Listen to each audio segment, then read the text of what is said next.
Le BIF podcast, c'est une discussion avec deux entrepreneurs qui ont plein d'idées de business à lancer, pas forcément le temps de toutes les exécuter. Aujourd'hui, j'ai l'immense plaisir de recevoir Alexandre Bonhomme. Alors Alexandre, tu es entrepreneur, j'ai fait la liste parce que ça déroule. Tu es entrepreneur, investisseur, podcasteur, TikToker, quoi d'autre? Est-ce que j'ai raté des choses? Ouais, j'ai passé une thèse sur la création de la ville et l'utilisation de l'IA dans la création de la ville.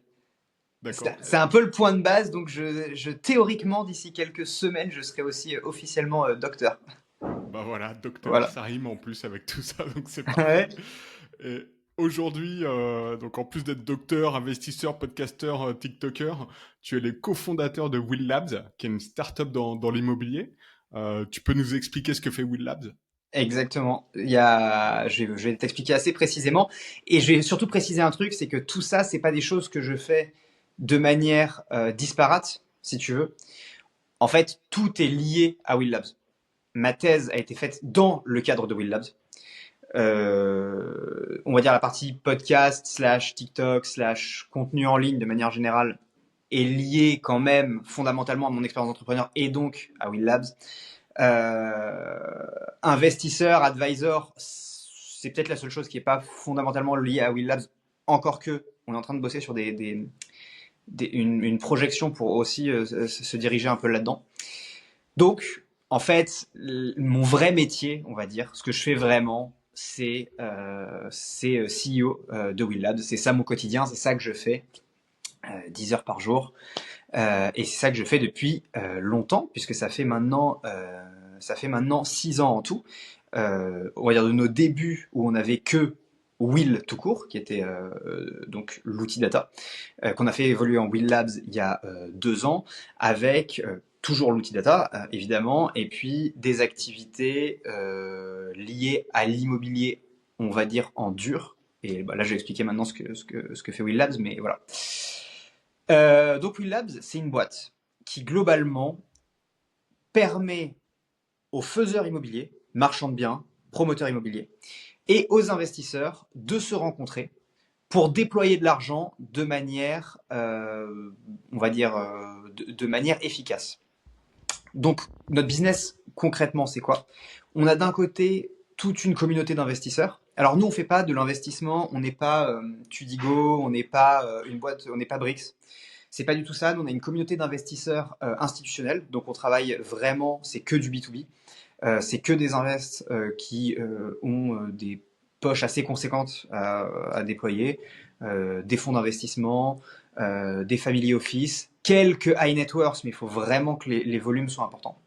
Et de l'autre côté, dans les faiseurs, c'est pareil, c'est que des professionnels assez aguerris. La plupart de nos clients, c'est des promoteurs. Ça peut aussi être des gros marchands de biens qui ont un historique assez large. Et on permet à ces deux groupes de se rencontrer de manière à pouvoir sourcer des nouveaux projets pour certains, monter les projets et les financer. Et donc l'idée, c'est vraiment d'être présent sur l'ensemble de la chaîne de production d'un logement, on va dire, ou de production d'une opération immobilière, et d'accompagner sur toute cette chaîne. Ça part de l'outil data et ça va jusqu'au financement. L'outil data te servant à savoir qu'est-ce que tu vas faire et où tu vas le faire. Donc c'est très simple, hein, ça commence par une adresse. On check le 18 avenue Carnot à Bordeaux. Et ben le 18 avenue Carnot, qu'est-ce qui s'y passe? Combien de temps les logements à cet endroit-là restent sur le marché? C'est quoi le prix au mètre carré historique? C'est quoi les taux de négociation entre l'affiché sur les plateformes et la réalité, à combien ça a traité? Et donc, pour tous ces trucs-là, on va chercher de la data, on a des algos qui la clean, on a des algos qui nous permettent de faire des projections, ce genre de choses. Ça donne une idée très précise de si on fait une opération à un endroit donné, qu'est-ce qui va se passer? Est-ce que ça va bien se vendre, pas bien se vendre? Est-ce que la mairie va l'accepter, pas l'accepter en fonction du PLU, tout ce genre de choses. Donc c'est un logiciel assez profond qui est vraiment le point de départ. Et à partir de là, bah, on fait du montage et du financement par intermédiaire, donc évidemment des deux communautés dont je parlais juste avant.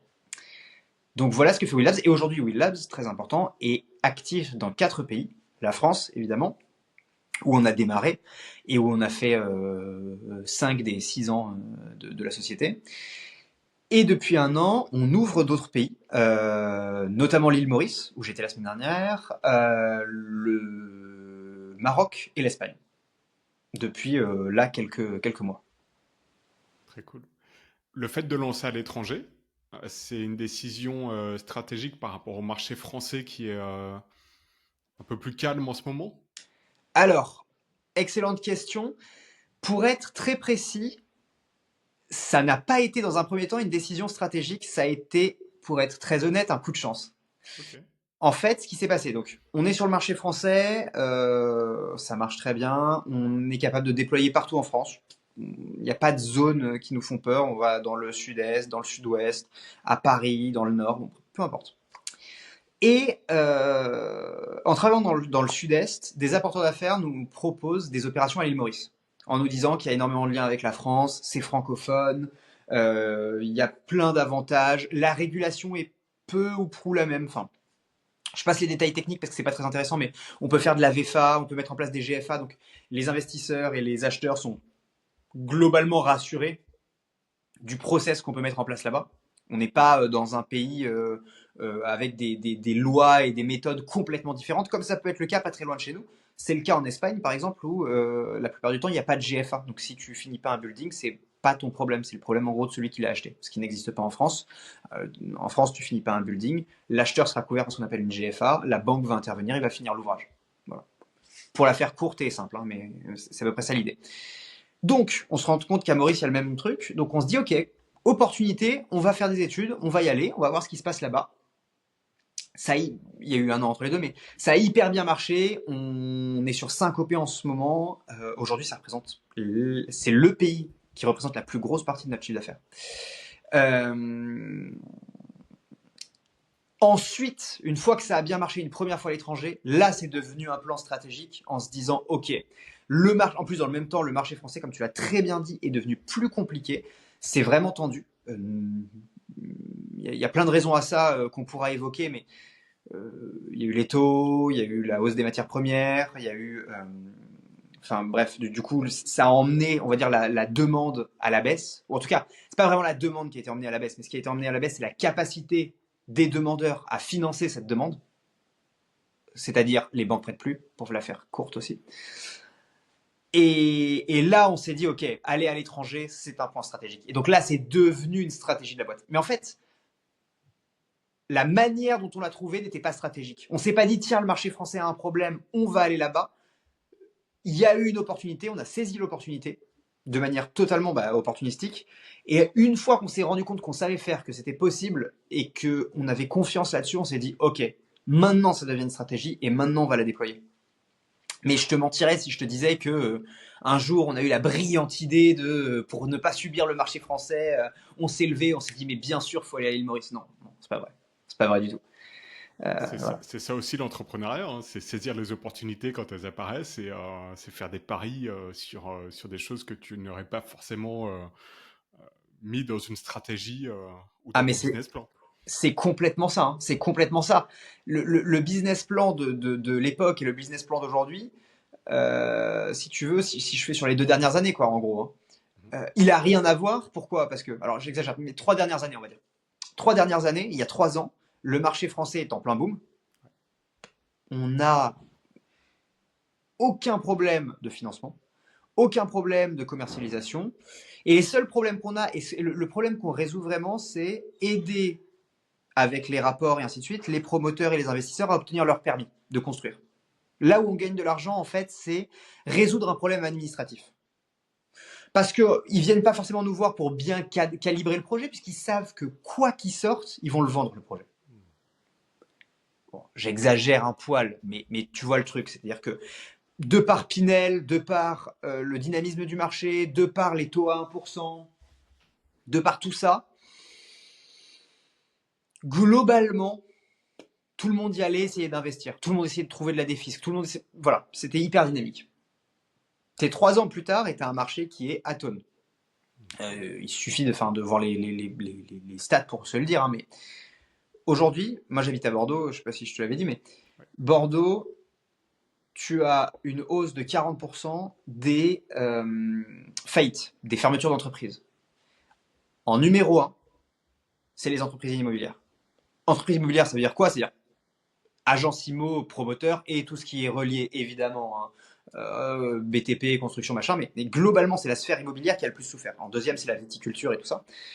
Mais tu as cette sphère immobilière qui souffre à mort. Et ce qui est vrai à Bordeaux, tu peux le voir à l'échelle nationale, c'est une catastrophe. Et encore là-dedans, ce qu'on ne te donne pas, c'est toutes celles qui n'ont pas fermé, mais qui sont dans des situations extrêmement complexes. Point numéro 2. Et point numéro 3, toutes celles qui se sont séparées d'une très grande partie du staff et qui du coup ne tiennent plus que sur, on va dire, les dirigeants historiques. Tu vois, tu prends une agence où ils étaient 4, 5, 6, bah, ils virent 4 personnes, il n'y a plus que le mari et la femme. Bon an, mal an, comme il y a quasiment plus de charges, bah, ils arrivent à faire tourner le truc. Mais la réalité, c'est que le chiffre d'affaires, nous, on a étudié des rachats d'entreprises. Ce genre d'agence, le chiffre d'affaires, avoir été divisé par 3. Tu vois. Qu'une boîte qui faisait 1 million se retrouve à faire difficilement 300 000. Donc le marché souffre. C'est en effet une cata. Et donc notre BP qui était, il y a 3 ans, un BP purement français avec peut-être un jour on fera un test d'international, devient un BP qui dit je fais 75%, 80% de mon chiffre à l'international. Ouais. En l'espace de quelques années seulement, quoi. En Enfin, ouais, l'espace deux de, ans, même pas. opérationnellement, en l'espace de 2 ans, si tu veux. Avec une étape. En gros, si je te prends les 3 dernières années, pendant une année, on a trouvé l'opportunité. Enfin, elle nous a été proposée l'opportunité Maurice. On a mis 1 an pour la mettre en place, un an pour la peser, machin, 1 an pour l'exécuter. En gros, tu as une période de. Ouais, sur 3 ans, la boîte s'est complètement transformée comme ça. Parce qu'à un moment, tu as beau avoir la meilleure stratégie du monde, être financé, être tout ce que tu veux, tu es tributaire du marché. Tu peux lever 150 millions si tu as envie. Si le marché répond pas, tu vas juste cramer tes 150 millions.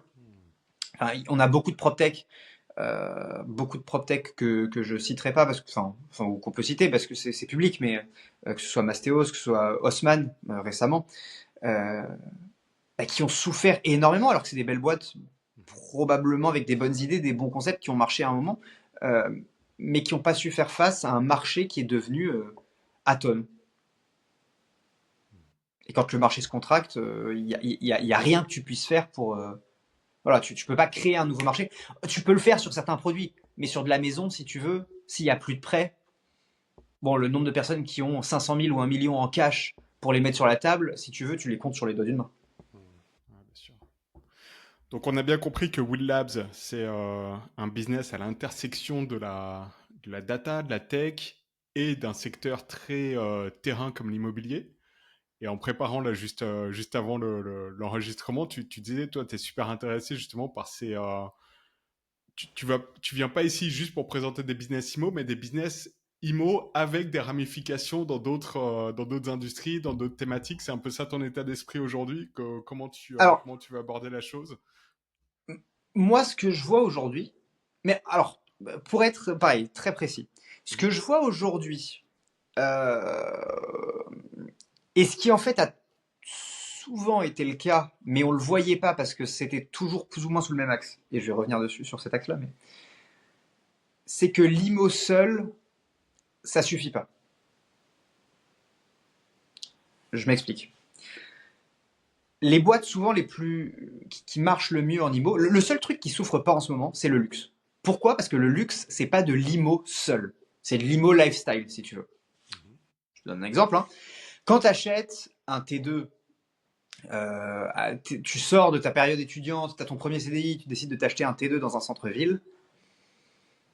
Bon, c'est un achat pragmatique, si tu veux. Tu veux arrêter de jeter de l'argent par les fenêtres, tu veux vivre chez toi, tu es content de faire un premier investissement, peu importe la manière dont tu le tournes, mais globalement, ou tu fais un premier investissement locatif et ton jeu, c'est d'arriver soit à zéro, soit à gagner de l'argent en ce moment en France. S'il y en a qui arrivent à le faire de manière régulière, je te propose de les inviter sur ton podcast parce que c'est intéressant, je regarderai. Mais de manière, on va dire, industrielle, ça devient de plus en plus compliqué d'être vraiment cash flow positif. À zéro, ça se fait encore. Donc, c'est-à-dire que en gros, tu payes rien, hein, on va dire. Mais ça reste de l'IMO, pour le coup, voilà, traduit. Et c'est ça qui a souffert. Le luxe n'a pas tant souffert parce que tu vends une expérience avec. Tu vends Ok, je suis en première ligne à Cannes, il y a la mer, je vais aller faire du jet ski. Le truc, il arrive avec ta bagnole déjà à l'intérieur, avec des meubles déjà parfaitement décorés pour ton lifestyle, machin. Mais voilà. Donc, on voit que. Et deuxième chose, prenons le Pinel. Le Pinel, qui est un truc qui a vachement bien marché pendant des années et qui a fait, sur les 10 dernières années, la fortune des promoteurs, hein, et donc leurs fonds propres et donc les entreprises qu'ils ont créées avec. Le Pinel, c'était pas un achat IMO. Le Pinel, c'était un achat fiscal. C'était pas de l'immobilier pur. D'ailleurs, il suffit pour t'en convaincre, hein, de voir n'importe quel vendeur de Pinel d'il y a quelques années, et tu n'en trouveras aucun qui n'aura pas au moins une histoire d'un mec qui va te dire les gens, ils étaient à Paris, ils ont acheté à Carcassonne, ils sont jamais venus. Ils ont jamais vu le bien. De l'immo pur jus, c'est inconcevable de ne pas voir le bien.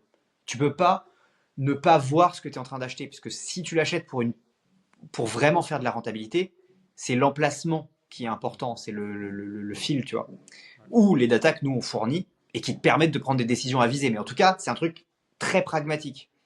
Le fait de se dire, j'ai jamais vu Carcassonne de ma vie, j'y ai jamais foutu les pieds, je sais pas où c'est, je fais confiance à un mec qui va me faire débourser quand même 250, 300, 400, 500 000 euros, bah, si c'est pas du fiscal, ça marche pas. Et d'ailleurs, on le voit. Aujourd'hui, on est en train d'enlever les incentives fiscaux, bah, ça marche plus. Les opérations à Carcassonne, elles se vendent plus et les mecs, ils ont des stocks sur les bras délirants. Et les primo-accédants achètent pas pour autant. Donc, l'IMO, pour moi, a toujours été le sous-jacent pour quelque chose d'autre. Les vendeurs de formation, qu'est-ce qu'ils te disent? Ils te disent pas, je vais t'apprendre à faire de l'IMO. Évidemment, c'est la méthode. Mais ce qu'ils te disent derrière, c'est, je vais t'apprendre à avoir de l'argent sans rien foutre. Je vais t'apprendre à changer ton lifestyle. Je vais t'apprendre à être rentier. Je vais t'apprendre... T'as compris le truc. Moi, mon point de vue, et le point de vue de Will Labs et de ce qu'on essaie d'amener, c'est une boîte pure IMO, c'est un peu boring. Nous, on est à l'intersection, en effet, de la tech, de la finance, appliquée au sous-jacent IMO, qui est un sous-jacent hyper important, parce que sans IMO, mine de rien, tu dors dans une tente. Ça plaît à personne. Donc, c'est pour moi un des sous-jacents les plus importants du monde. Pour autant, si on est pragmatique, c'est un sous-jacent qui n'a pas eu ses lettres de noblesse. Tu vois, les taxis, ils ont Uber, l'hôtellerie, ils ont eu Airbnb. Tu vois, dans le monde des startups, il n'y a pas une startup IMO qui vraiment, à mon avis, et voilà, après peut-être que dans les commentaires, des gens vont nous dire non mais t'oublies telle startup qui est très cool, voilà. Mais à ce niveau-là, à ce volume-là, je connais pas de startup qui est vraiment, tu vois, entre guillemets, c'est lettres de noblesse. Et c'est parce que ceux qui le prennent sous l'angle pure tech, à mon avis, ça marche pas parce que tu as trop de physique pour que tu puisses tout dématérialiser. Et ceux qui le prennent sous l'angle pur IMO, il leur manque le truc en plus qui fait que tu peux être une boîte très très très bien valorisée et exploser. Pourquoi? Parce que une boîte IMO, ça existe depuis des centaines d'années, on sait comment on la valorise. On sait comment on la valorise. Tu prends une agence, tu vois, une agence syndic transact gestion, il y a des ratios, c'est toujours les mêmes. Tu prends ton chiffre d'affaires, tu le découpes entre syndic, transact, gestion, tu as des coefficients en face de ça, 3, 1,5, 0 ou 1, ça dépend des périodes, mais globalement, voilà. Tu fais tes multiplications, boum, tu as ta valeur, tu additionnes, fin de l'histoire. T'enlèves les dettes, t'enlèves tout ça. Si tu rachètes la boîte, c'est un peu différent, mais si tu rachètes juste le portefeuille, c'est comme ça que ça fonctionne. Tu veux faire une boîte de promo, tu fais une addition des marges, t'enlèves les coûts à venir, fin de l'histoire, tu as ta bottom line. Tu peux avoir un goodwill éventuellement parce que les mecs sont bons, ils ont du réseau, je sais pas quoi, et tu rachètes un peu plus, mais globalement, c'est ça. Pourquoi je te parle de tout ça? C'est pour dire, moi je crois fondamentalement que les boîtes, parce que c'est un peu le but du podcast, les boîtes qui vont marcher seront dans l'IMO en tout cas, seront à l'intersection de l'IMO et autre chose. Encore une fois, on en parlait avant le podcast, mais Ce matin, j'ai eu un call sur le. Enfin, j'ai eu un call. Je tournais un autre podcast NBS où on recevait, et je vous laisserai découvrir ça dimanche pour ceux qui écoutent les deux, mais où on recevait un super entrepreneur dans le monde de la longévité. Ce super entrepreneur, on a eu une discussion sur le sujet du fait que si tu veux vivre plus longtemps, il faut que tu habites dans un endroit qui te plaît, au sens qui est fait pour toi, on va dire, dans un écosystème, voilà, une maison, un appart, peu importe, mais qui te convient, dans lequel tu es heureux de venir, dans lequel tu te sens bien. Et il y a des études qui ont été menées, je les retrouverai, on pourra les mettre en description. Ces études prouvent un truc qui est hyper important, qui dit, si tu vis dans un environnement qui te convient, ton lifespan augmente de, alors je sais plus le chiffre exact, mais 5 ou 10%. Ce qui à l'échelle d'une vie est juste monstrueux. C'est-à-dire que, disons que tu vis 80 ans, tu vas vivre quasiment jusqu'à 90 ans. Enfin, gagner 10 ans de vie juste parce que tu vis dans un endroit qui t'apporte ce dont tu as besoin. Alors, qui t'apporte ce dont tu as besoin, ça veut dire quoi? Tu te sens en sécurité. T'es pas constamment en train de te dire qu'il y a du danger autour de toi. Tu as autour de toi un cercle social qui te permet d'avoir des discussions, d'avoir des échanges, de pouvoir savoir que tu comptes sur quelqu'un et savoir aussi que des gens comptent sur toi. Donc, que tu es vraiment impliqué dans la communauté. Puis évidemment, des trucs du style t'es bien logé, il n'y a pas un mur qui s'effondre, il n'y a pas de risque de je sais pas quoi, tu manges à ta faim parce que t'es dans un environnement correct. C'est pas une question d'argent ou quoi, hein, c'est pas une question de se dire voilà, mais c'est une question il y a de l'approvisionnement, enfin t'es dans une sorte de ville ou d'endroit où tu peux avoir ce dont tu as besoin et ainsi de suite. Et donc ton lieu de vie, à la fois le lieu et l'enveloppe, le bâtiment, ont un impact immédiat, l'accès à la lumière aussi, l'accès à la lumière est hyper important, ont un effet immédiat sur ta longévité, sur le fait que tu aies plus ou moins de maladies, de choses comme ça.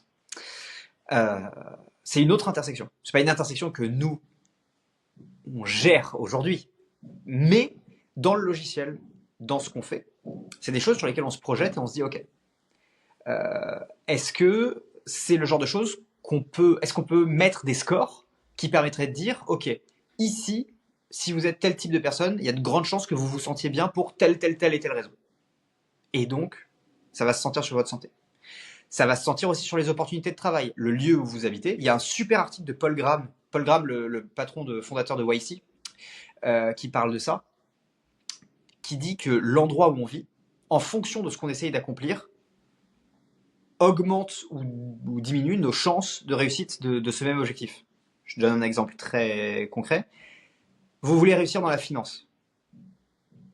A priori, que vous viviez à San Francisco ou à New York, vous êtes dans les deux cas dans une très grande ville, de très bonne qualité, avec des profils extrêmement intellectuels, où vous allez être stimulé. Enfin, théoriquement, c'est deux villes qui peuvent plus ou moins se ressembler. Dans la réalité, là, l'exemple est évident, mais vous avez plus de chances de réussir dans la finance à New York qu'à San Francisco. Pourquoi? Statistiquement, j'entends. Parce qu'après, tu peux être contrariant et dire ouais, mais comme il y a moins de gens à San Francisco, peut-être que du coup, je vais avoir une place plus facilement. Tout ça existe, mais c'est du détail. Mais tu prends une masse de gens, tu fais une analyse statistique, tu te rendras compte que tu as plus de gens qui réussissent dans la finance à New York. Pourquoi? Parce que l'écosystème entier valorise plus la finance et finance orientée.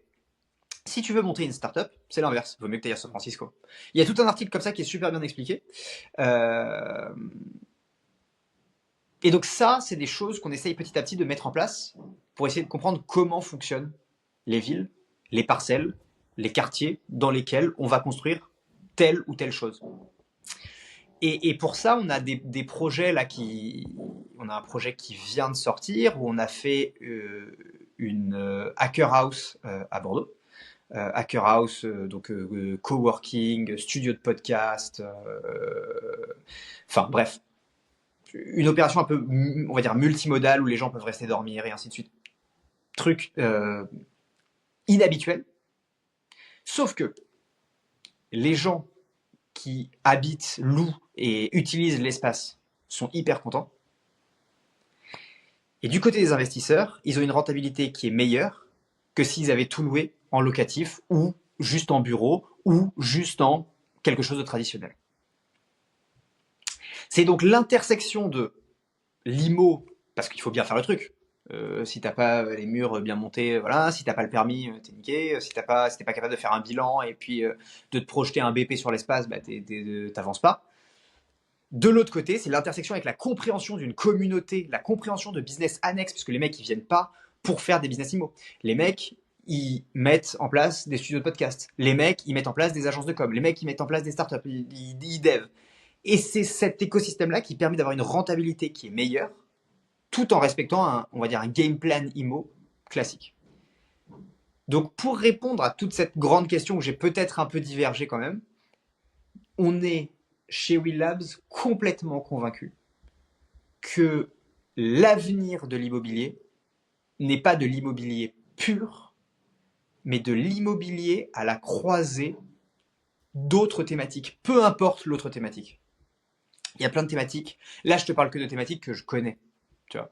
Pareil, on est en train de faire un village entrepreneur avec un des membres de NBS. On est en train de faire un village entrepreneur à Maurice.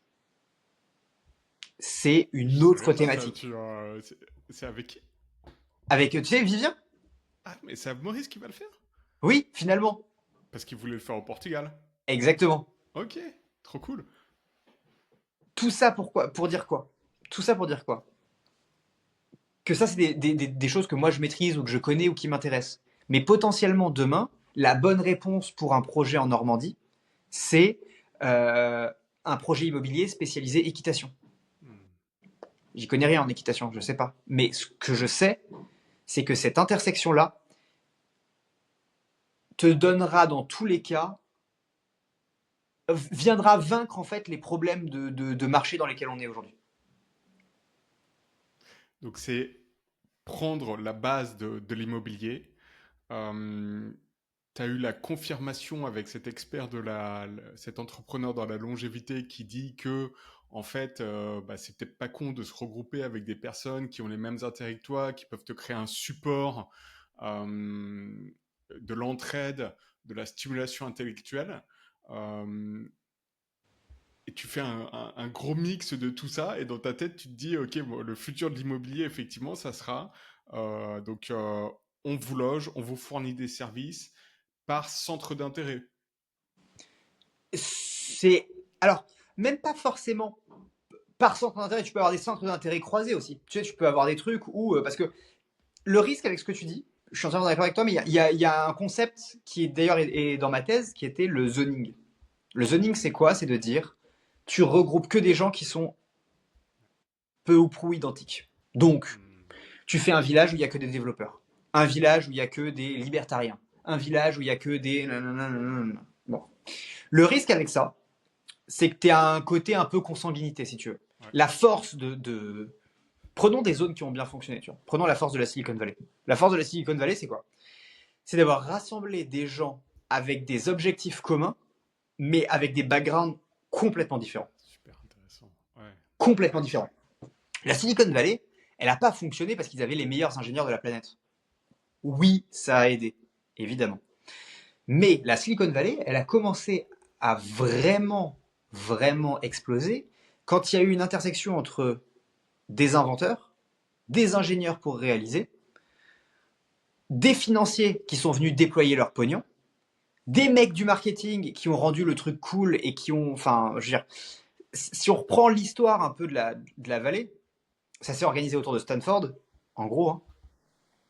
Donc autour d'une école, autour d'étudiants, donc autour de gens qui n'avaient pas grand-chose à perdre et qui avaient plein de trucs à risquer, avec tout un côté évidemment conquête de l'Ouest américain, si tu veux, avec des mecs qui ont un rapport au risque complètement différent au nôtre, en tout cas à l'époque, même maintenant ça devient plus démocratisé chez nous, mais à l'époque avait un rapport au risque complètement différent, et qui commencent à bosser sur des boîtes de semi-conducteurs, si tu veux, pour l'armée, pour tout genre de trucs.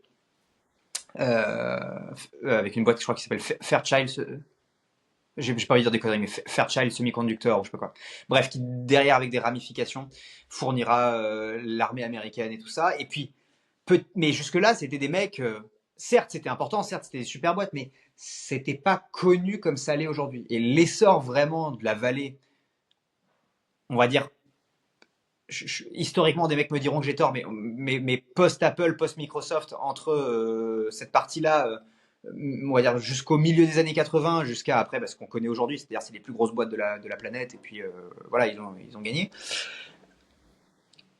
C'est vraiment l'intersection de tous ces talents-là qui sont venus se regrouper, des talents de différents pays, des talents de différents horizons, et tout ce bouillon, si tu veux, toute cette mixité a fait que le truc est devenu un haut lieu intellectuel. Et quand tu deviens un haut lieu intellectuel, tu deviens forcément, à un moment ou à un autre, un haut lieu financier et un haut lieu d'attractivité, si tu veux. On peut prendre le même parallèle avec New York. Les mecs ont tellement bien réussi dans la finance que c'est là qu'il y a les meilleurs financiers. Évidemment, ça a attiré des capitaux étrangers. Tu vois, on le voit, la Total commence à vouloir se délister de la France pour aller se lister aux États-Unis. Tu deviens un pôle d'attraction et ainsi de suite. Et donc, tu as des intellectuels qui viennent, tu as des artistes qui viennent, et du coup, tu as envie d'être au contact des artistes parce que c'est cool les artistes. Donc, tu fais venir d'autres mecs smart et ainsi de suite, et tu fais grossir la tambouille. Bon, jusqu'à ce que peut-être un jour ça s'arrête. Je suis sûr qu'on pourrait trouver des raisons et des cas pour lesquels ça s'arrête. Paris, avec la mode, c'est pareil, tu vois. Tu veux être bon dans la mode, tu viens, et puis ça attire du monde, et puis ça attire des capitaux, et du coup, il y a des mecs créatifs qui font d'autres trucs, et ainsi de suite. Donc, je crois pas qu'il faille se regrouper entre gens qui sont exactement pareils. Parce que là, tu prends le risque donc du zoning, et tu prends le risque à l'inverse d'être qu'avec des gens qui sont identiques, qu'avec des gens identiques, que tu as un côté rejet et tu vois, je préfère vivre dans la Silicon Valley qu'en Corée du Nord, pour des raisons évidentes. Donc, je crois qu'il faut plutôt choisir un modèle Silicon Valley. Cependant, c'est-à-dire qu'il ne faut pas bloquer le truc. Cependant, avoir des visions communes, la Silicon Valley, c'est quand même le meilleur exemple de vision commune.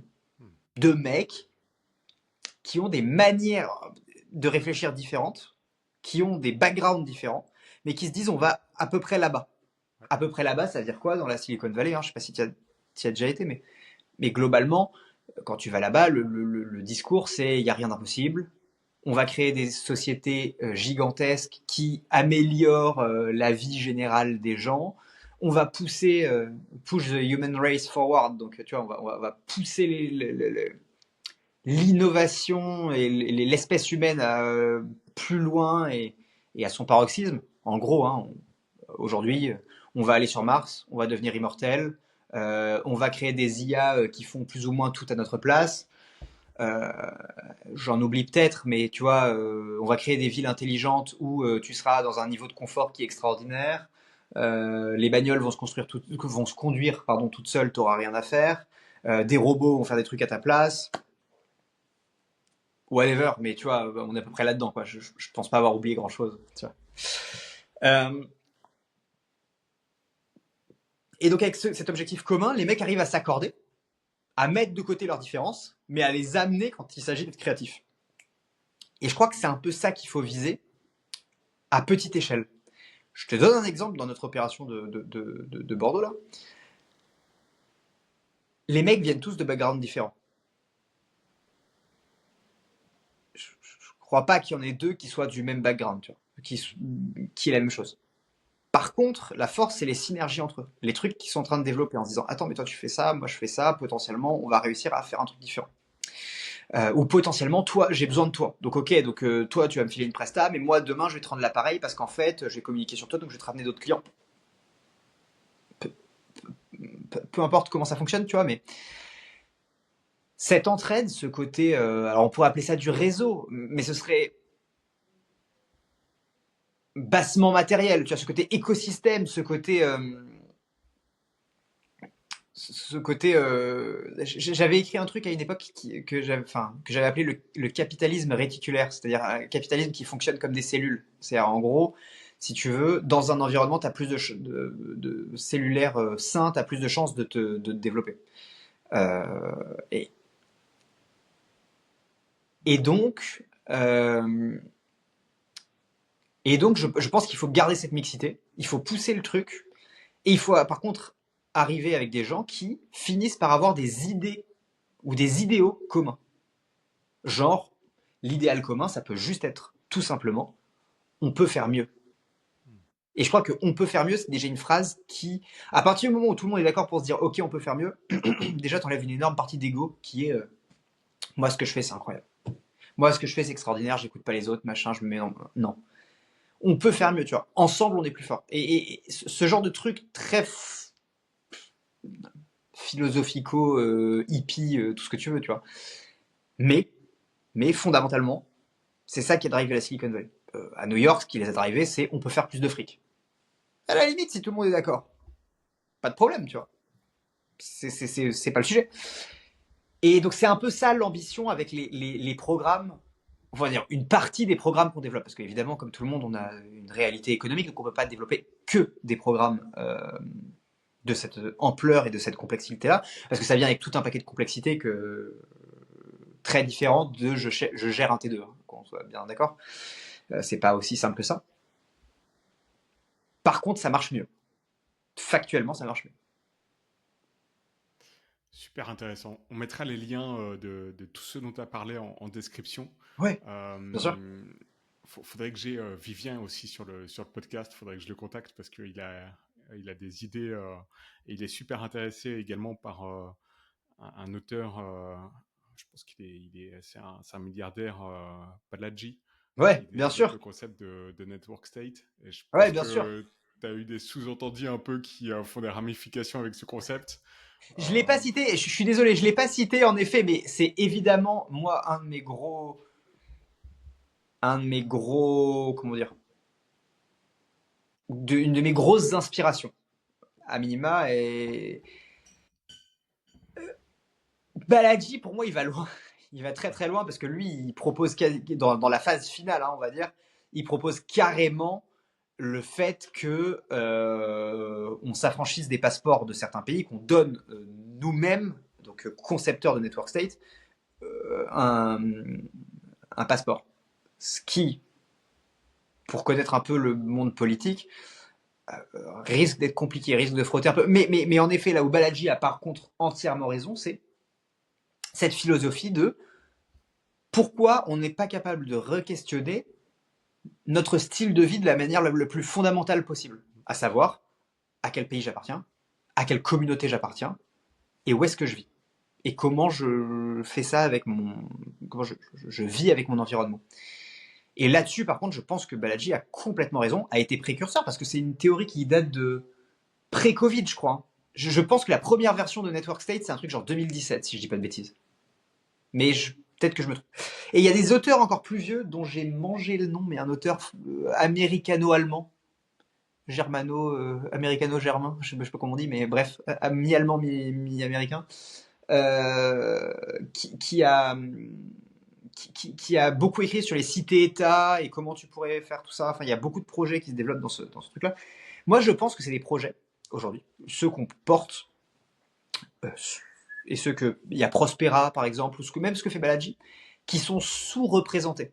Versus l'IA, versus des projets crypto. Bon, alors, les projets crypto, on peut souffrir là, mais de manière générale, les projets crypto, les gros projets SaaS, les gros projets de startup classiques, ces projets IMO slash network state slash community slash tu vois tout ce mélange là est encore en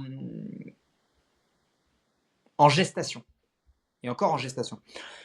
Je pense, et on en parlait ce matin dans l'autre podcast aussi, je pense que dans la décennie qui va venir, ce qui va driver la croissance du monde des startups au sens où on l'entend, ça ne va plus être le SaaS et le numérique pur jus, SaaS, app, machin. Mais je pense que les prochains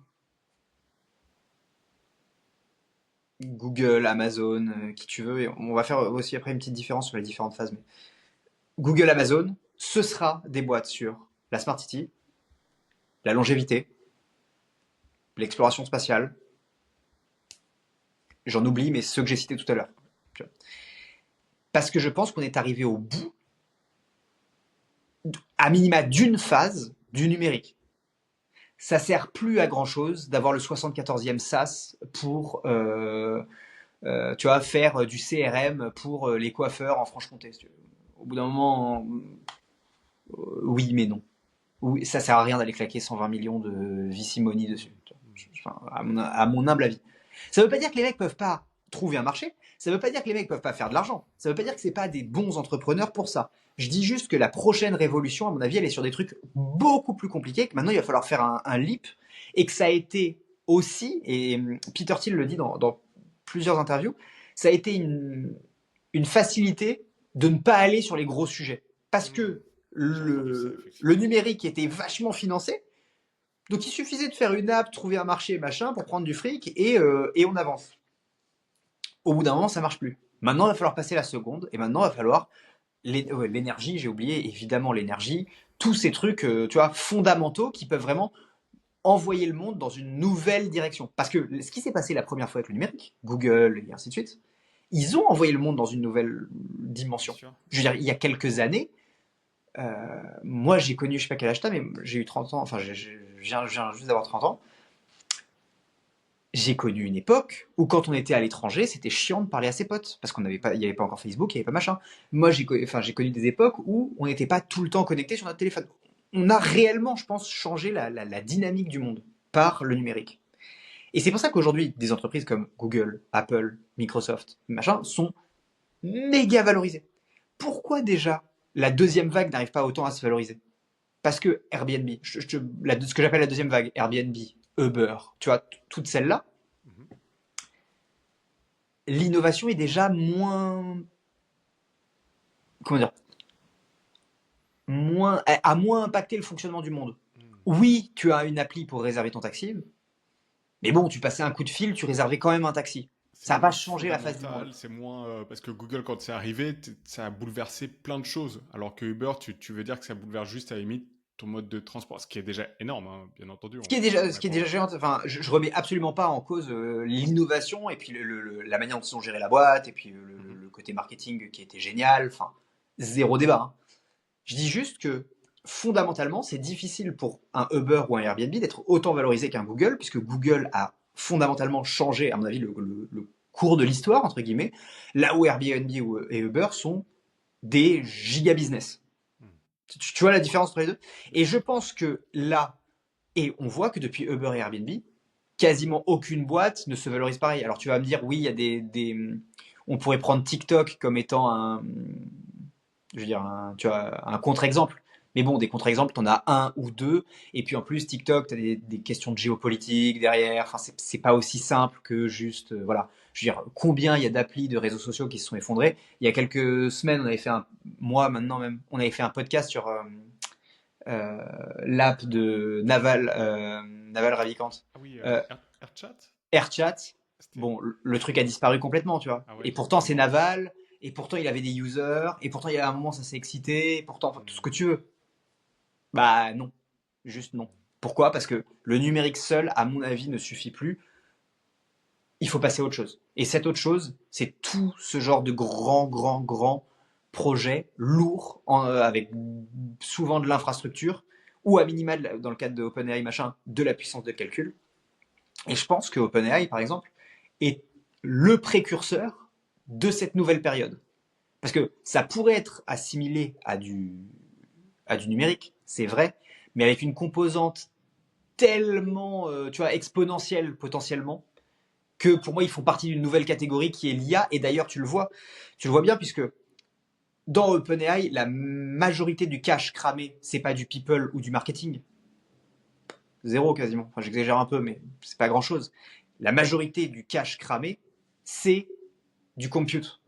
C'est du hardware. C'est des trucs que tu es obligé d'acheter pour faire fonctionner ton idée et voir si ça fonctionne. Ce qui est au début des années 2000, ce qui s'est passé. Au début des années 2000, les mecs, ils payaient des frais de serveur qui étaient monstrueux. Monstrueux. Il y avait plus de frais de serveur que de marketing. Sur les SaaS, aujourd'hui, tu lances un SaaS, bon, tu vas te faire sponsoriser par Microsoft, tes frais de serveur les 2 premières années, ou les 3 premières années, même maintenant, zéro. Et puis, par contre, tes frais marketing, tu te fais tabasser. Il y avait une stat hyper intéressante. Entre 40 et 50% de l'argent des VC qui est investi sur l'ensemble des startups revient dans les poches de Google ou de Facebook en ads. Écoute-moi bien, la moitié de l'argent investi dans les startups à l'échelle mondiale revient dans les poches de Google, Facebook. Donc c'est bien aussi pour ces boîtes d'avoir des fonds d'investissement et de sponsoriser, de lancer des startups aussi, ou d'inciter les startups à se lancer. C'est magique. Cercle vertueux. C'est magique. Et le jour où ils commencent à payer des frais de serveur, ils les payent à qui? À Microsoft, à Amazon ou en troisième à Google. Donc les mecs ont réussi non seulement, c'est la force du truc, les mecs ont réussi non seulement à changer le monde machin avec leurs produits de base, hein, zéro débat, et en plus ils ont réussi à être le fournisseur numéro un de toute la vague qui les a suivis. Donc si tu veux, c'est évident qu'ils les rattraperont jamais, puisque même s'ils venaient à essayer de devenir aussi gros qu'eux, ils dépenseraient toujours la moitié chez eux. Donc, tu vois, tu auras toujours un qui va croître plus que l'autre. D'autant plus que lui, il consommera, enfin, Uber a pas une consommation excessive, à part si, je sais pas, les employés de Google utilisent Uber, mais enfin bon, ça c'est peanuts. Super intéressant. On est parti là sur des trucs quand même. Alors on mettrait les refs parce que les gens qui connaissent pas, peut-être ils se demandent, attends, Naval, comment il s'appelle, Balaji, etc., Network State, quoi. J'invite vraiment tout le monde à s'intéresser à ce sujet parce que je suis super bullish aussi là-dessus. Ça m'intéresse énormément. Mais on est parti, là, faut le dire, un peu sur des concepts pas perchés, mais tu vois, vraiment pour l'entrepreneur qui veut se lancer ou qui cherche une idée, c'est déjà beaucoup de capital, c'est du très long terme, Ouais. c'est vraiment, faut se mettre dans une, tu vois, dans une dynamique. Alors, Est-ce- ouais, peut-être qu'on peut juste faire en 2 minutes un micro lexique, on va dire.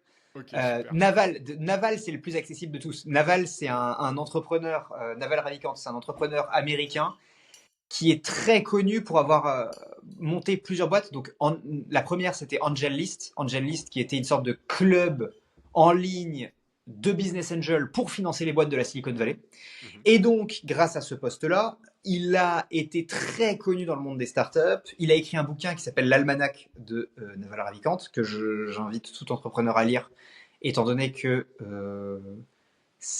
on pourrait dire, si on fait un parallèle, que c'est un des textes fondateurs de la Silicon Valley et, en tout cas, la Silicon Valley moderne et donc de l'écosystème startup moderne. Et puis derrière, qui a lancé tout un paquet de boîtes, qui siège à des boards. Enfin bon, bref, le mec est hyper costaud. Balaji, c'est un autre entrepreneur qui est passé notamment par A16Z, donc Andreessen Horowitz, qui est un des gros fonds d'investissement de la Silicon Valley. Il est resté pendant très longtemps chez eux, notamment sur plein de sujets crypto. Il a monté des boîtes de crypto avant ou après, je sais plus, mais bon bref, voilà, gros entrepreneur aussi de la Silicon Valley. Et il s'est lancé donc sur le concept de network state récemment, donc depuis 2017, voilà, il écrit des choses et là, il a lancé une conférence pour pousser les gens à créer des network states. En gros, un network state, c'est de dire, l'idée est la suivante, c'est de dire, vous allez créer un pays comme vous créez une startup. Je rentre pas plus dans les détails, mais ça vous donne une idée générale de voilà de où est-ce qu'il veut viser. Je sais pas si mon résumé est bon, mais au moins les gens ont Parfait. peut-être deux trois trucs à aller chercher. Ouais, puis après, ils pourront aller chercher, il y a des conférences de Balaji. Son bouquin, je crois qu'il est en open source, enfin, Son il est bouquin, distribué gratuitement. son bouquin est totalement gratuit. Tu peux même l'écouter, tu sais, sur le site. Si vous Ouais. tapez Balaji Network State, vous tomberez sur normalement le premier lien. Enfin, je sais pas comment, voilà, mais normalement premier lien, c'est son bouquin, open source, téléchargeable, et il y a même une IA qui te le lit si tu as la flemme de le lire toi-même. Bah voilà, que demande le peuple. Voilà. Donc là, est-ce qu'on peut, en deuxième idée de business à l'intersection de l'immobilier, est-ce que tu as quelque chose de peut-être plus, j'ai pas envie de dire accessible parce que finalement tout est accessible, je pense, si tu t'en donnes la peine et si tu es vraiment passionné par le sujet, mais de plus concret, de plus qu'un entrepreneur intéressé par l'IMO pourrait lancer là dans les prochains mois ou des trucs que tu vois, des petites failles de marché où tu te dis tiens là il y a une opportunité dans l'IMO, qu'est-ce que tu pourrais nous dévoiler? Ouais. Alors j'en ai des plus simples. J'en ai des plus simples quand même. J'ai un truc très pragmatico-pragmatique qui peut être lancé. Alors, ça risque de demander un tout petit peu de capital, mais facilement, on va dire, dans les premiers trucs, c'est facilement accessible. Mhm. Je pense que tout le monde connaît à peu près le business du Airbnb. C'est-à-dire, j'achète un truc, je le rénove, je le mets sur Airbnb, et par le phénomène de courte durée, j'augmente ma rentabilité. C'est un peu chiant à gérer, mais si je suis bon ou que j'ai une conciergerie qui me prend pas trop cher, machin, je peux m'en sortir. Et voilà, ça c'est un business model qui a hyper bien marché depuis 2014 en gros. 2000, j'ai pas envie de dire de conneries, mais 2013, 2014 jusqu'à maintenant. Et puis tu vois, maintenant il y a des lois, ils commencent Mhm. à tendre le truc. Il y a une fiscalité qui devient de moins en moins avantageuse. Enfin, ça s'essouffle. Globalement, ça s'essouffle. Et puis tu as plein de mecs qui l'ont fait. Mais il y a un petit hack encore qui tient et qui, je pense, va tenir un bon moment. C'est justement l'immobilier à concept, mais là, pur jus.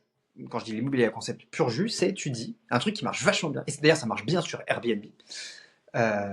C'est, ok, je vais vous faire un appartement spécial guitariste. Tu vois. Je vais vous faire, et alors, un truc qui marche vachement bien, évidemment, c'est les love rooms.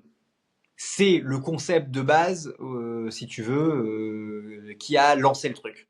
Mais on se rend compte que ça marche. Il y a des mecs qui ont fait genre la maison d'Harry Potter, tu vois. Et enfin, et en gros, ils ont refait la maison de Hagrid là, une espèce de hutte. Et en fait, tu vas dormir dans une hutte. Les cabanes dans les arbres, machin, ça marche vachement bien.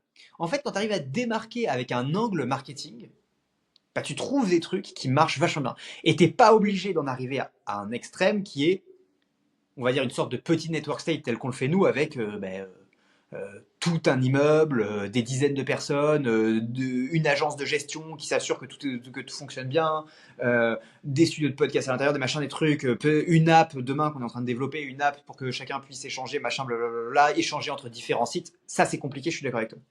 Mais déjà, t'as de l'IMO, tu vois, t'as de l'IMO pas ouf. T'as un terrain, tu sais pas quoi en foutre, il est loin. Tu le prends, tu fais des huttes, tu fais village des Indiens, ou tu trouves un truc un peu à la mode, tu vois. Et très vite, tu peux être très très rentable sur ce genre de truc. Et ça, c'est facile à mettre en place. Ça ne demande pas grand-chose, à part un tout petit peu de goût et éventuellement un peu de capital que tu vas devoir apporter. Et en plus, c'est vachement mis en avant par Airbnb dans leur algorithme et dans leur Totalement. business model. Ils veulent plus être juste une plateforme où tu réserves un logement, ils veulent être une plateforme d'expérience, d'après ce que je comprends et ce que j'ai vu ces dernières années, ces derniers mois. Euh, D'ailleurs, je crois que maintenant, quand tu peux faire un comparatif de la page d'accueil de Airbnb il y a 3 ans et maintenant, et tu verras qu'avant, c'était vraiment ouais, la chambre, le logement, etc. Et maintenant, c'est plus effectivement l'expérience, qu'est-ce qu'on te propose, et le logement vient en second plan. Et donc, ça recoupe ce que tu disais au début du podcast. Est-ce que toi, tu as vu des opérations où le mec effectivement se disait j'ai un terrain là ou un truc au fin fond de je sais pas quoi. Il a utilisé ce modèle et ça marche. Alors, nous, en règle générale, moi je ne l'ai pas vu sur des trucs comme ça parce que nous, on ne regarde pas les très très petites OP. Ok. Donc, j'ai pas vu de ça. Par contre, ce que j'ai vu sur les plus petites OP qu'on regarde chez nous, ce que j'ai vu, c'est de la mixité, tu vois. Je te fais un peu de longue durée, un peu de Airbnb, un peu de commerce, et tu vois, je te fais une sorte pas un centre-ville, parce qu'il faut pas déconner non plus, tu vois, mais une OP un peu, tu vois, feel good, autour d'une petite piscine, machin. Ça, Mhm. j'ai vu. Moi, je regarde pas les toutes petites OP, donc forcément, je suis pas tombé sur des cas comme ça. Mais par contre, en dehors de ça, moi, je sais que ça fonctionne. Je connais des potes qui ont fait notamment des love rooms, hein, pour être voilà, clair. Mhm. Et ça cartonne, c'est tout le temps plein. Ok. Et le truc de Airbnb Harry Potter, là, je l'avais vu sur un podcast aussi ou une vidéo en ligne. Enfin, Très cool. que je saurais plus retrouver par contre, voilà, c'était dessus. Enfin, tu vois. Je crois que tu en avais parlé avec Luc aussi. Je mettrai les liens vers le Ah bah podcast oui, oui, oui, oui, OBS. oui, Mais exactement. vous en aviez parlé de ce concept, C'est donc même pas moi. super Oui, intéressant. c'est ça. C'est même pas moi qui l'ai vu, c'est Luc. C'est Luc qui était tombé dessus. Hmm. Le truc initial. Très cool. Et, euh, Et donc ça, c'est un business qui peut vraiment bien marcher. Ça, c'est un business qui peut facilement, tu vois, facilement te mettre le pied à l'étrier. Mhm. Je pense pas que ça te rende riche, au sens, tu vois, c'est pas parce que tu as 2 huttes que tu vas arrêter de travailler, hein, qu'on soit bien d'accord. Euh, Parce qu'il y a aussi beaucoup de ça qui a été vendu, tu vois, sur Airbnb, du style, ouais, vous allez être rentier, machin. La réalité est quand même plus difficile que ça, enfin, plus nuancée, si tu veux. Moi, je connais pas beaucoup de mecs, surtout les mecs qui font du Airbnb que je connais. euh, je pense qu'il y en a moins de 10% qui sont réellement rentiers. Mhm. Et ces 10% qui sont réellement rentiers, ils ont très très peur qu'il y ait une loi qui change. Bien Parce sûr. que sinon, du jour au lendemain, ils sont plus rentiers. Tu vois. Ouais. Pour connaître aussi des entrepreneurs Airbnb, c'est vrai que ils- pour les faire courte, ils dorment pas très tranquilles, quoi. Ils sont pas, ils sont pas très sereins. Euh, En plus, quand tu regardes un peu ce qui se passe à l'étranger, comme en Espagne, je crois que l'Espagne, le gouvernement a dit en 2030, je veux pas dire de bêtises, mais bref, dans quelques années, Airbnb, c'est finito, on enlève toutes les licences parce que dans certains pays, il faut des licences pour faire du Airbnb. À Paris, c'est limité à 120 jours, je crois, par an En de France, location. En France, en partout? France, t'es limité à 120 jours partout Ok. tant que t'es pas, tant que t'es pas en commercial. Hmm. Si je te dis pas de conneries, hein. En tout cas, nous à Bordeaux, c'est le cas. Ok. Euh, donc c'est le cas à Paris, c'est le cas à Bordeaux, c'est le cas dans les grandes villes, hein, c'est le cas à Marseille, je crois. Euh, à Barcelone, je crois qu'ils ont complètement fermé. Je me demande si à New York, ils ont pas fermé aussi. Enfin, tu vois, je suis pas.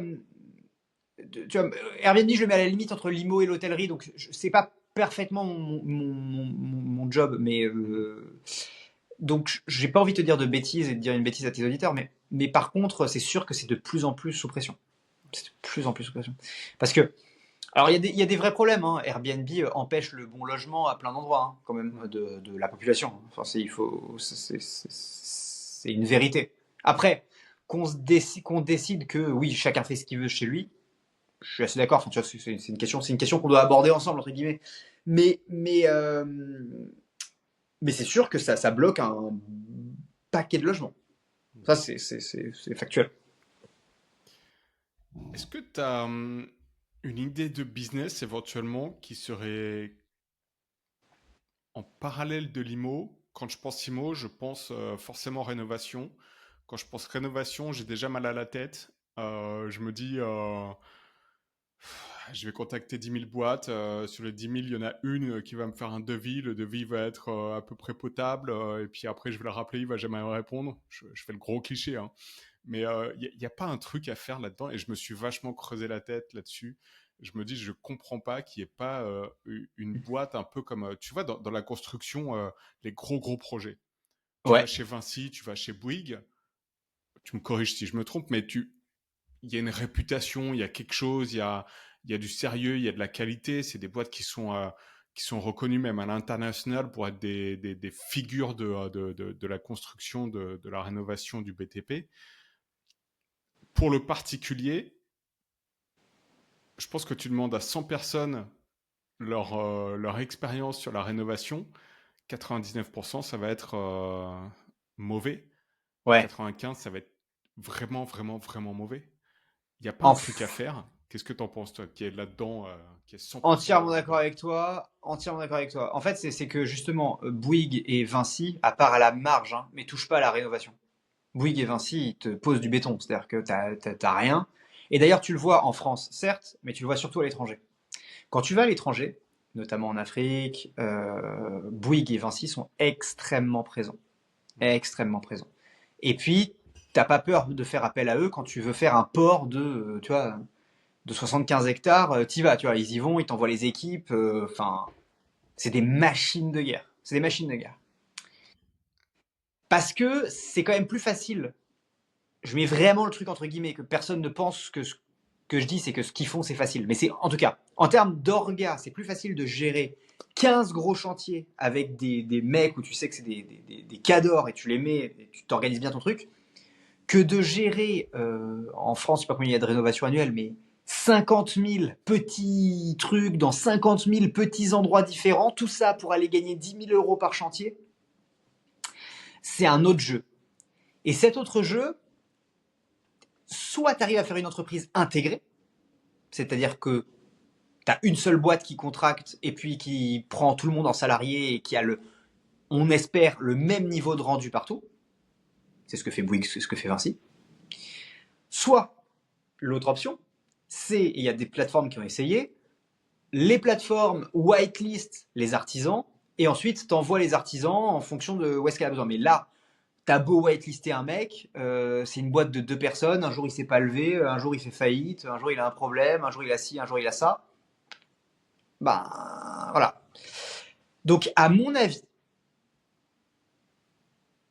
les deux méthodes pourraient marcher. Les deux méthodes pourraient marcher, mais l'artisanat, faire l'équivalent de Uber, mais sur de l'artisanat, c'est très compliqué. Très. Ça paraît évident qu'il faudrait un truc, mais il n'y a personne qui a réussi, enfin, qui a réussi. Ou à chaque fois qu'on évoque le sujet, effectivement, après, il y a des tas de raisons évidentes qui font que, effectivement, comme tu l'expliques, c'est très compliqué à mettre en Ouais. place. Non, Mais après, le truc, ce serait, tu fais une entreprise intégrée, quoi. Réservation en ligne. Tu prends tout le playground digital, hein.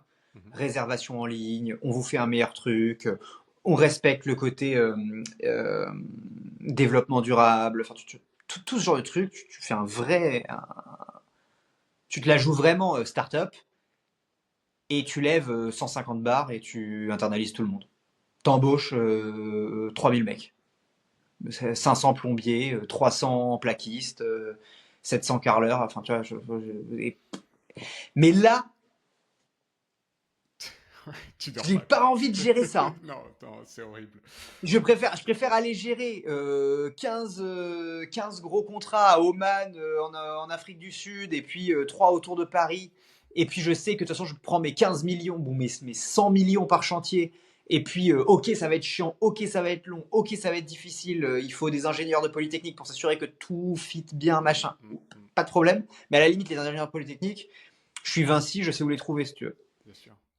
Que d'aller gérer honnêtement, je pense des milliers de mecs sur le territoire, dont certains qui se lèvent pas, qui sont pas contents, avec un country manager qui va. Horrible. Et par contre, celui qui craque le truc fait un paquet de fric. Celui Mais qui craque le t'as vu truc. des gens qui essayent justement de craquer ça, ou les gens, dès que tu leur parles de ça, ils disent non, mais Non, moi, ça en vaut pas la peine, quoi. le seul truc que j'ai vu il y a quelques années, c'était des marketplaces d'artisans. Tu disais, j'ai une réno à faire, et eux, ils allaient te chercher un plaquiste, un machin, un truc. Mais tu retombes dans le problème de j'arrive pas à les gérer. J'ai jamais vu une boîte qui te dit t'inquiète pas, fais un chèque, je gère tout. C'est ça. En fait, Vinci, qu'est-ce qu'ils font? Personne ne sait. Enfin, je veux dire, personne ne sait exactement comment ça fonctionne, si tu veux. Vinci, ce qui est bon chez eux, le fond de leur produit, c'est quoi? C'est de te dire tu me fais un chèque, t'auras ton truc. T'inquiète. Et c'est pour ça qu'ils peuvent aller contracter avec un État. Parce que quand la Côte d'Ivoire vient les voir et leur dit je veux un nouveau port, ils leur disent t'inquiète, fais un chèque, j'arrive, je règle le truc, dors sur tes 2 oreilles. C'est ça la force du truc chez Vinci. Celui qui arrive à faire ce modèle-là en rénovation, c'est un crack, mais ça va être un enfer à gérer. Par contre, je suis sûr que le lendemain matin, il a son carnet de commandes qui est plein pour les 5 prochaines années. J'en suis certain. Mais c'est juste le modèle, je pense, à le mettre en place. Il faut quand même lever beaucoup, beaucoup. Mais tu le mets en place, ok, tu as ton truc, mais ensuite sur la gestion, c'est même pas que c'est un enfer, je pense que c'est juste. Enfin, j'aime pas dire que c'est pas possible, mais en l'occurrence, je pense que c'est pas possible. Parce qu'effectivement, gérer des mecs euh, sur ce niveau de détail, tout est imbriqué dans le BTP aussi, tu vois. Tu vas pas faire passer l'électricien avant de faire passer un autre mec qui a fait les trucs, les machins. Enfin, c'est très, très, très Ah ouais, compliqué au ton niveau. planning. Tes Ouais. plannings, c'est un enfer. Je sais pas quoi. Je sais pas. Je suis sûr que c'est possible. Je suis sûr. Ah ouais? Tu penses qu'il y a un truc. En fait, il y a toujours. Pour moi, il y a deux méthodes dans les startups. C'est où tu as plus de matière grise, ou tu as plus de capital. Et il y a peut-être plein d'autres choses, mais on va dire, je résume à ça. Soit tu trouves un truc très malin et tu craques le truc, comme on dit, tu vois. Tu le craques en mode, oh, on n'avait pas pensé à ça, putain, j'avais oublié. Là, ça, j'y crois moyennement parce qu'a priori, on a pensé à tout autour de ça. Mais t'es pas à l'abri qu'il y a un dégénéré un jour qui arrive, un Masayoshi Son ou un je sais pas qui disent, vas-y, on met 500 millions et on éclate le truc, tu vois.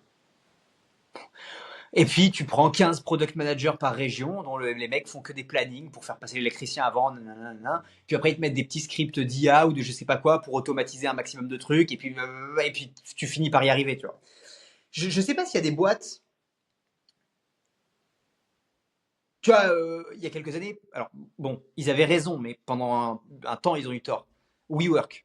WeWork, pendant un temps, ils ont réussi à brute forcer le truc. Mm. Ok, ça a fini par merder, mais je pense que ça aurait pu ne pas merder. S'il n'y avait pas eu de crise, s'il n'y avait pas eu le Covid, s'il n'y avait pas eu tout ça, je pense qu'ils auraient réussi honnêtement à sauver WeWork. Pourquoi? Parce qu'ils avaient brute force le truc. Ils avaient juste dit, bah, on va mettre plus de fric que tout le monde, jusqu'à ce que toute autre option de coworking crève.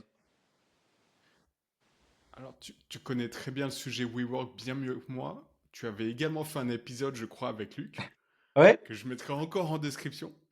Ça va faire beaucoup de trucs à regarder chez NBS, mais je conseille le podcast, donc ça tombe bien.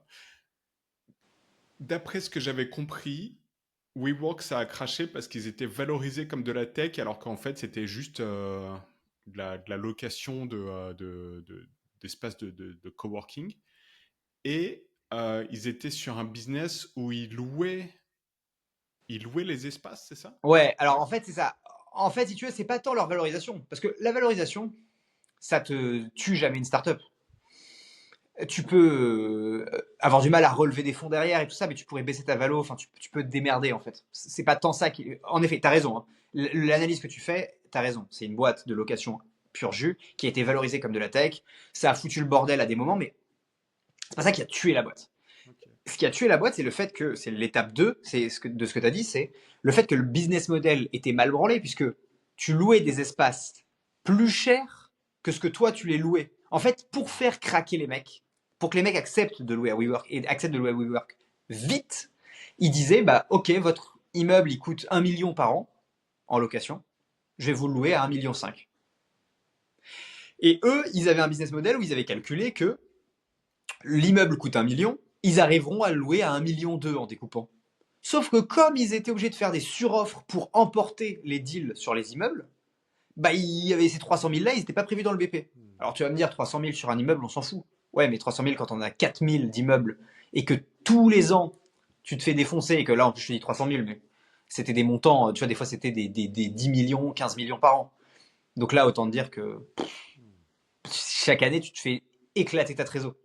Et le jour où bah, il y a eu le Covid, plus personne n'est venu, bah là, je tombe à zéro avec un parc qui coûte des centaines de millions de cash par an. Donc tu te retrouves à avoir un cash flow négatif de centaines de millions. Sans compter que tu as tes équipes à payer, sans compter que tu as le peu de tech qu'ils avaient à payer, sans compter que tu as les remboursements d'emprunts à payer, enfin toute la merde inhérente à une entreprise classique. Quoi. Je crois que le fondateur il s'était fait virer, je crois. Il avait Ouais, pris son cash. Et ensuite, il y a quelques mois, il voulait racheter le business. Ça en ouais. est où? Est-ce que tu as suivi Non, l'affaire? Non? ouais, j'ai suivi l'affaire, ça se fera pas. Et du coup, il a annoncé, il y a littéralement 4 jours, Ok. qu'il allait créer Workflow, qui est un concurrent de WeWork, nouvelle génération, créé par lui. Purement du coworking ou du co-living également? Il a déjà lancé Flow tout court, qui est du co-living, et maintenant il lance Workflow, qui est du coworking à l'intérieur de ces co-living. Enfin, tu vois, un truc un peu. Je sais pas ce que ça vaut. Ça a été annoncé il y a 4 jours. J'ai juste lu un article de présentation. J'ai pas eu le temps de creuser le sujet. Euh, Mais bon, c'est Adam Newman, quoi. Tu vois, un mec un peu dangereux quand même. Le personnage est, quoi qu'on en dise, est fascinant. Et il y a une super Ah série ouais. d'ailleurs, je sais plus si c'est sur Netflix ou Apple TV. Apple. Ouais, Je vous invite à la regarder, c'est fascinant. Ouais. très cool. Ok. Merci beaucoup Alexandre. Est-ce que tu as 5 minutes pour les questions de fin? Ah ben j'ai 5 minutes pour les questions de fin, ouais, vas-y. Nickel. Le business le plus dingue ou le plus étrange que tu as découvert récemment? Alors, c'est pas le plus étrange, mais le plus dingue. Donc, c'est iCare.io qui est business de longévité. C'est vraiment ma claque. Alors, c'était ce matin, donc c'est vraiment ma claque du jour. Mais j'ai très envie de citer celui-là. Très cool. Le Longévité, business, j'entends l'objectif final étant ne pas mourir, hein. Enfin, qu'on se comprenne bien, hein. c'est C'est ça, ça retarder l'objectif. la mort, c'est ouais, don't die, quoi. Don't die, Ouais, exactement. Enfin, c'est vraiment ça le truc. Donc forcément, ouais, c'est lui. Voilà. Il est français. Il est français, ouais. Impressionnant. Je mettrai le lien. Le business secret que tu rêves de lancer. Ouh, le business secret que je rêve de lancer. Euh,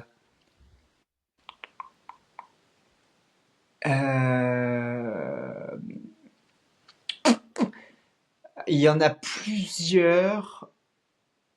Il y en a plusieurs, mais ce que j'aimerais lancer vraiment, mais c'est extrêmement compliqué et je me pose un jour la question de le faire et de le lier à ce que je fais actuellement. Mais anyway, l'idée la plus folle et la plus secrète qui me fait rêver, c'est euh, une simulation temps réel administrée par IA des problématiques de la ville. En gros, C'est-à-dire, ouais, en je veux gros, bien un en petit gros, décryptage. je te la fais courte. Tu te dis, on va ajouter un rond-point à tel endroit sur telle route. Quelles vont être les influences? Et là, tu lances une simulation du monde entier en temps réel, avec des gens qui marchent, qui vont au travail, qui reviennent, qui vont acheter leur pain, qui machin, qui nanana. Et tu fais une simulation de la Terre en temps réel qui tourne, et tu peux faire en gros des tests, tu vois. Ok, ici on va fermer cette route. Qu'est-ce qui va se passer? Ok. Ici on va faire des travaux. Qu'est-ce qui va se passer? Ok. Ici on va déclencher une guerre. Qu'est-ce qui va se passer? Ok. Et en fait, t'as Earth 2.0 si tu veux, et tu fais des tests en permanence. Et les mecs, c'est un SaaS, les mecs payent pour faire des tests sur le monde entier. Comment t'es venu avec cette idée? C'est incroyable. C'est un truc, c'est un truc que j'ai dans ma tête depuis des années. Depuis des années. Nous, en fait, C'est dingue. tu vois, on édite un logiciel data qui te dit à tel endroit tu devrais construire ça. Et ben pour moi, c'est l'aboutissement total de ce truc-là. Mais ça dépasse l'immobilier là, hein. Tu vois, il pleut trop, qu'est-ce qui va se passer? Tu vois, on a un ouragan, qu'est-ce qui va se passer? Et en fait, tout le monde paye pour tester ses hypothèses, si tu veux. Donc, tu as les pays qui payent, tu as les boîtes d'IMO qui payent, tu as les boîtes de BTP qui payent, tu as les mairies qui payent pour changer une route, tu as les trucs de météorologie qui payent. Enfin, et je me dis, je vois pas qui ne pourrait pas être ton client. Quand tu as parlé de guerre, c'est là où ça peut être un peu touchy parce que si tu as Wagner qui dit tiens, qu'est-ce que ça fait si on déclenche un petit conflit là dans ce pays un peu obscur, tu vois, donc je pense que Ouais, le KYC, quand même que tu double-check un peu là-dessus, mais l'idée est incroyable. tu as L'idée est un petit incroyable. sujet de KYC, ouais. T'as un petit sujet de KYC. Et pour moi, je pense que ça, ce serait l'utilisation de l'IA la plus ambitieuse, enfin, en tout cas, la plus ambitieuse que j'ai en tête. Ah, c'est incroyable. Parce que oui, l'IA peut faire tes frites, tes pâtes, tu vois, t'allumer la télé, c'est très cool. Mais si l'IA arrive à te dire, oula, oula, oula, là on a un problème parce que en augmentant la température, on se rend compte que dans 15 ans, en fait, on peut plus avoir tu vois, on peut plus manger. Par exemple, sur des questions comme le réchauffement climatique et tout, je pense que ça calmerait tout le monde. Si tu vois, tu as un truc accessible en ligne ou complètement whitelisté que tu peux pas modifier, que voilà, et tout le monde, on fait runner 500 tests, et en fait, le truc te dit à chaque fois, on a un énorme problème, et si tu as envie, Jean-Jacques, qui croit pas, tu peux aller le faire toi-même, ça va calmer tout le monde, tu vois. Enfin, et ça, je pense que ça serait un truc qui fondamentalement serait une utilisation ultra ambitieuse de l'IA, de la 3D, enfin, de toutes ces technos numériques, quoi.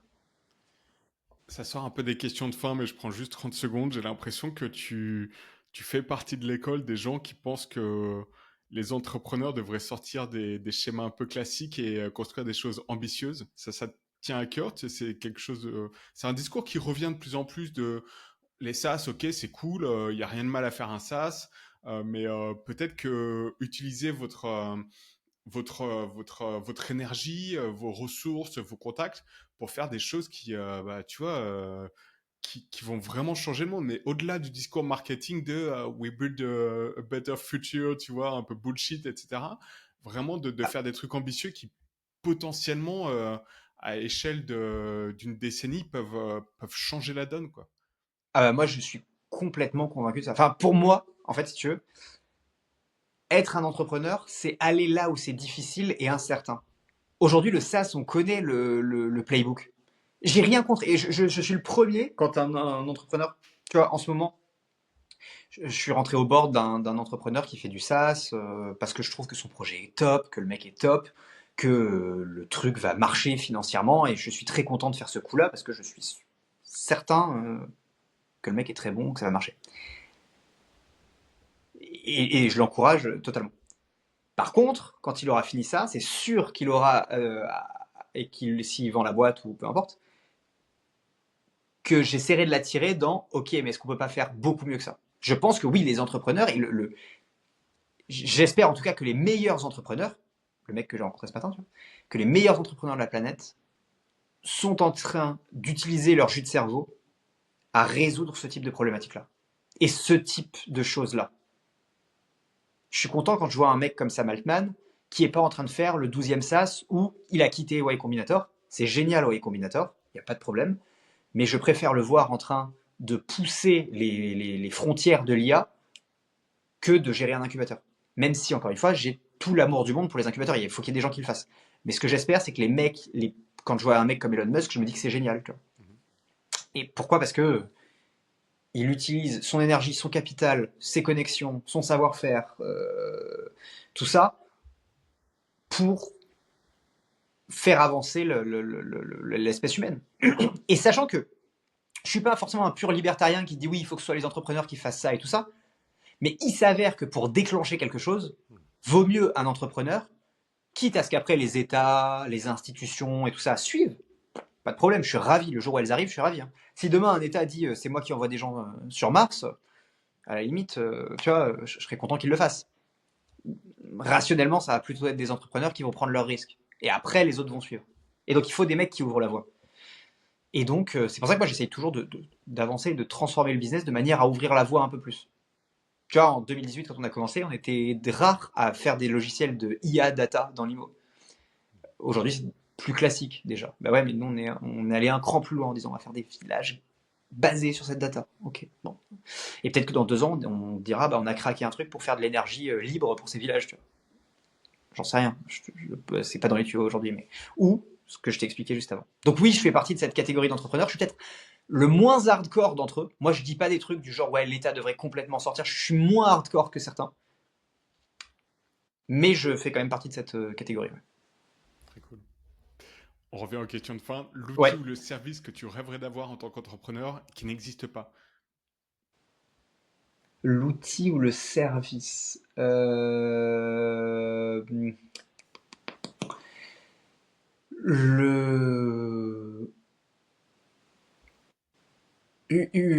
Alors, j'ai réussi à me débrouiller en embauchant des gens, mais le truc, ce serait d'avoir un service de coaching, tu vois, mais vraiment bien pour apprendre à déléguer et passer de cette phase de tu fais tout toi-même à euh, tu délègues vraiment, tu mets vraiment en place une équipe et t'acceptes que d'autres gens fassent des trucs.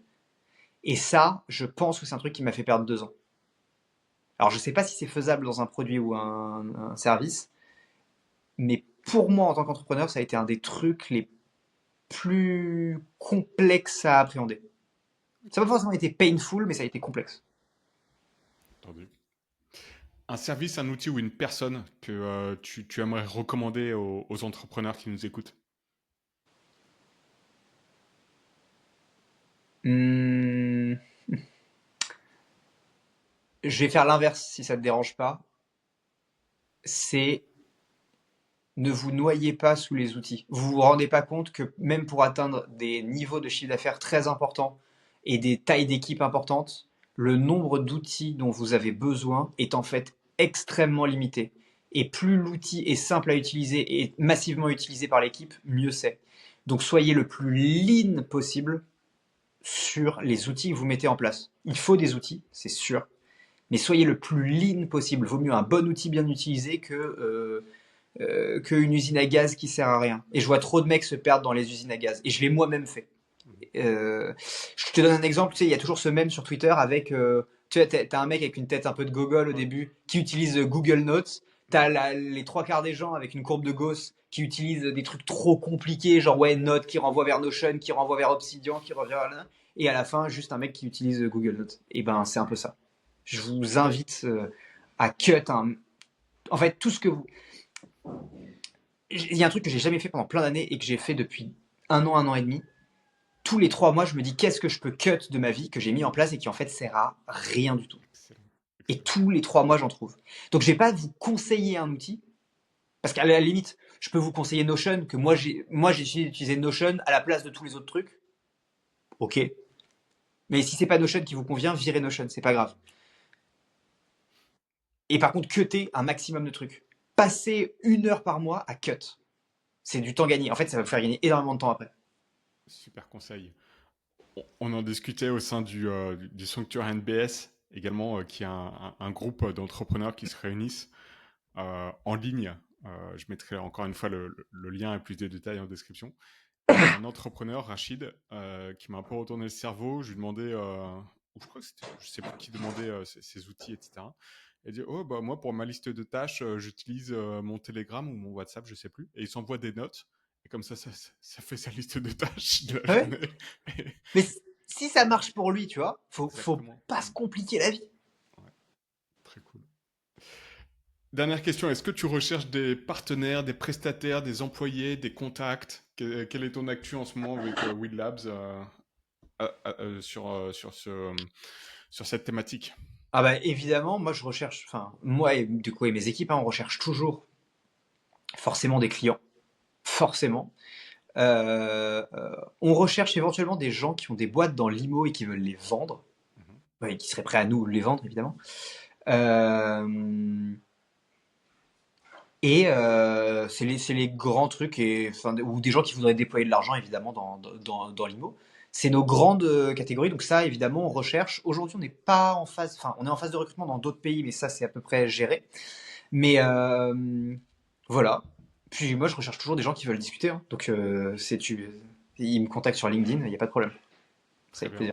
plaisir. Bah, écoute, Alexandre, merci beaucoup. On a un peu dépassé le temps de No 1h15, problème. mais c'était super intéressant. Et ouais, je mettrai tous les liens de ce dont on a parlé en description. Et j'espère qu'on aura l'occasion de refaire un épisode et tu nous tiendras au courant de tes projets. Et ben, avec plaisir. Merci beaucoup, Alexandre. Ciao, bye. Salut.